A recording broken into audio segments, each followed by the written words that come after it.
Buenas, pessoal, tudo certo? Amanhã tem o nosso Clássico Grenal, a partir das 8 horas da noite, o Clássico Grenal. Tá gente perguntando, né, por que 8 da noite, não mais cedo?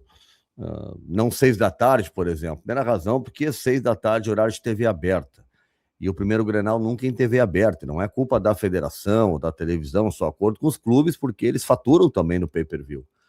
Né? Tem uma galera que daqui a pouco é incentivada pelo Grenal para estar no pay-per-view. Às vezes compra só aquele jogo. Né? Então é um jogo diferente. E por isso, né, ele, nessa primeira fase, depois, os próximos Grenais, a tendência é que sejam todos eles em TV aberta. Mas esse primeiro é no pay-per-view, não é esse ano. Em geral tem sido assim, certo? Bom, então 8 da noite. Ah, e por que não poderia ser 11 da manhã? Porque daí tem o público de Porto Alegre também, né? Além de ter a grade da televisão, tem o público de Porto Alegre. Muita gente sai, né, de Porto Alegre, vai para a praia e 11 da manhã, o cara tem que sair de manhã cedo para ver o jogo. Agora, no final do dia, de noite, o cara pode vir, né, tranquilamente e assistir o jogo quando chegar em Porto Alegre. Com umas razões, assim, também, para explicar a questão do horário. Mas o que eu quero conversar com vocês, fundamentalmente, é sobre uma exigência que está no Estatuto do Inter, que eu acho que teve até para ser votada recentemente, deu aquela briga, deu aquele rolo, mas eu acho que tem que ser debatida e ver se realmente ela é uma exigência necessária. A meu ver, não acompanha hoje a realidade dos clubes, que é a tal da exigência pelo vice-presidente de futebol, o cargo político, né? Alguém político no departamento de futebol. Confesso para vocês que as últimas experiências não têm sido boas. Claro que eu posso lembrar lá atrás, né, dentro de uma outra estrutura, futebol que era diferente, nem existia a figura, né, de pessoas assim profissionais do futebol que tivessem estudado futebol. Isso era uma coisa rara, né, muito menos administração em futebol, gerência, o executivo de futebol. Então nós tivemos nomes históricos, né, como o Frederico Arnaldo Bavês, o Arthur Dalegrave, enfim, tantos outros, né, na presidência, Heraldo Hermann, mas nomes que formaram assim a história de dirigentes importantes do Internacional, né? Efraim Pinheiro Cabral, Ibsen Pinheiro, Cláudio Cabral, depois de uma nova geração, o Fernando Carvalho, sem dúvida o dirigente mais importante depois dessa geração de ouro e de Frederico Arnaldo Balvê, Gilberto Medeiros, assim, eu estou lembrando de dirigentes que eram muito fortes, que realmente mexiam com a estrutura e entendiam do negócio. Quando eu digo entender do negócio, não é entender de 4-4-2, 3-5-2, não, o cara não tem que ser professor de futebol. Tem que entender como é que é o vestiário, como é que são as relações entre clubes para contratações, e o Balvê dominava isso, basta ver os jogadores que ele trouxe para o Internacional. Né? Uma lista só de grandes jogadores da história do Inter. E a gente vê a reconstrução que o Inter faz com o Fernando Carvalho, quer dizer, foi um dirigente na ponta, né? Mas já com a ideia de profissionalização dentro do futebol. O Inter já começa a ter executivo, já tinha o Newton Drummond lá atrás como executivo, já começa a ter uma transformação. Né? As coisas já começam a evoluir. E hoje, gente, na estrutura atual e o despreparo atual dos dirigentes, né? Porque o dirigente, ele é um abnegado, ele é um sócio, torcedor, fanático, mas em geral o cara é médico, é advogado, é dentista, né, administrador de empresas. O cara não é um executivo de futebol. E aí se atrapalha, né? E isso acontece em várias áreas que não são definidas de forma técnica. O vice-presidente de comunicação dos clubes de futebol, em geral, é um cargo político.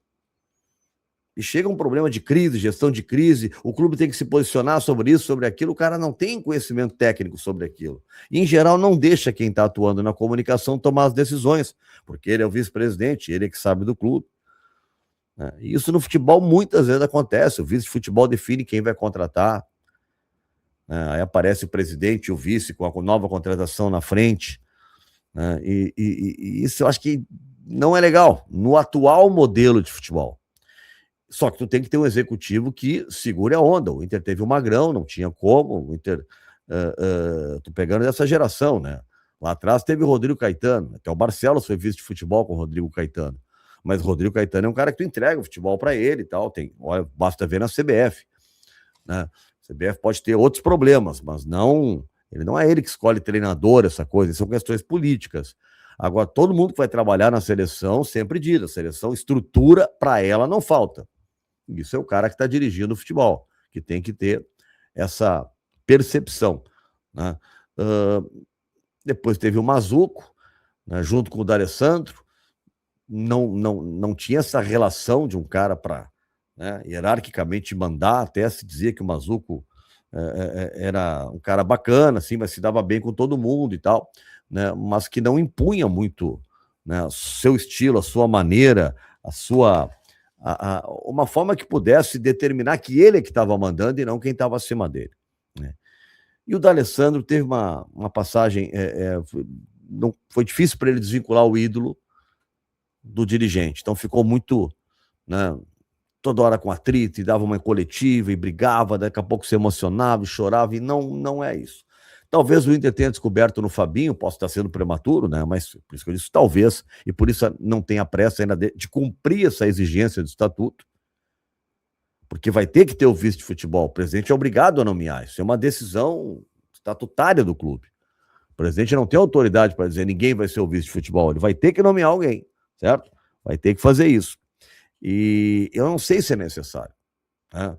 Talvez manter a estrutura como está lá hoje, né? Que é o Fabinho, tem o Abel, né? E desde a saída do Bisol, eu acho que é o Vitor Grumber, né? Que é aquele que se aproximou mais, que está mais próximo do futebol, que seria o dirigente político, né? Porque ele é um vice-presidente eleito, mas é o Fabinho que está à frente, é o Abelão, né? Na parte executiva, a gente vê que o Fabinho ele tem uma outra forma de se relacionar, ele mantém distância com os atletas, mesmo sendo educado com todo mundo, sendo um cara acessível, né? Mas não é aí, meu, tudo certo, aí, galera? Não, é mais, né, formal no tratamento. Talvez seja isso que o Inter está procurando mesmo, ou precisando nesse momento, né? Porque às vezes fica assim, te julgando muito executivo só pelas contratações, né?